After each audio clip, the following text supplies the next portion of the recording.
Když se vytvářela čeština, všichni si řekli, proč to dělat jednoduše, když to jde složitě. Zatímco na Balkáně si to řekli přesně naopak. Proč to dělat složitě, když to jde jednoduše? Začneme tím, co je nejvíc do očí bijící.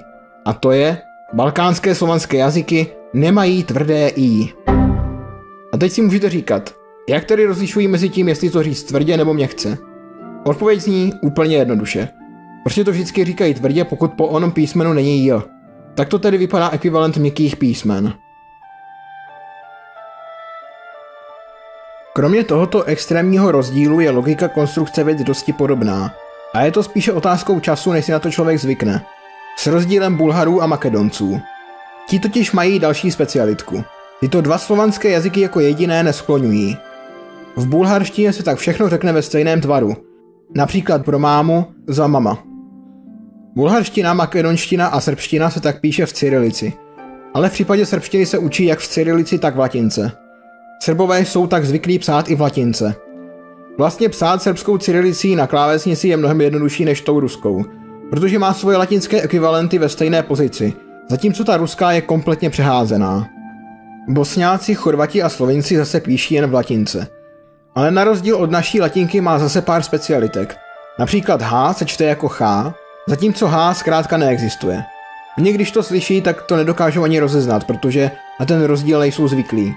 Kromě toho také nepíší čárky, takže to musíte mít naposlouchané, když se to natáhne a tak dále. Pak je tu ještě jeden rozdíl. 2 č. Jedno s čárkou a jedno s háčkem. Rozdíl je pouze v tom, jak silně se to řekne. Č, č. Č, č. Když jsem se jednoho Chorvata zeptal, když mají 2 č, tak proč nemají třeba i 2 ž nebo š? On mi na to odpověděl, že si položil tu stejnou otázku a došel k tomu závěru, že aspoň nejsou tak šílení, aby vytvořili ještě víc zbytečných písmen. Ve čemž my na druhou stranu jsme taky experti, například 2 u.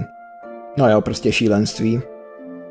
Kdybych měl porovnat srbštinu a chorvačtinu, došel bych k tomu závěru, že je mezi nimi méně rozdílů než mezi češtinou a slovenštinou. Možná by se dalo i polemizovat o tom, jestli čeština z nejzápadnější části Čech a z nejvýchodnější části Slezska není už víc rozdílná než srbština a chorvačtina. Slovinština je na druhou stranu velmi odlišná. Tady by to přirovnání bylo asi jako kdyby se Čech, co nemá žádné znalosti dalších slovanských jazyků, snažil domluvit s Rusínem. Důvodů, proč to tak je, může být hned několik. Mohlo se jednat v rámci Slovanů o velmi odlišné kmeny, poté je také potřeba zohlednit hornatost Slovinska, která mohla sehrát svou roli v izolaci Slovinců. A nakonec Slovinsko bylo na rozdíl od Chorvatska součástí Svaté říše římské. Takže i tyto vlivy mohly zapříčinit, že se Slovinci od svých jižních sousedů velmi liší.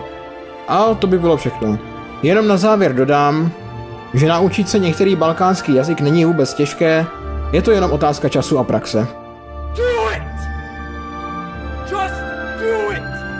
Jestli byste mě chtěli podpořit, v popisku najdete Patreon, nebo můžete na YouTube poslat super díky. Popřípadě se mnou můžete podiskutovat na Discordu.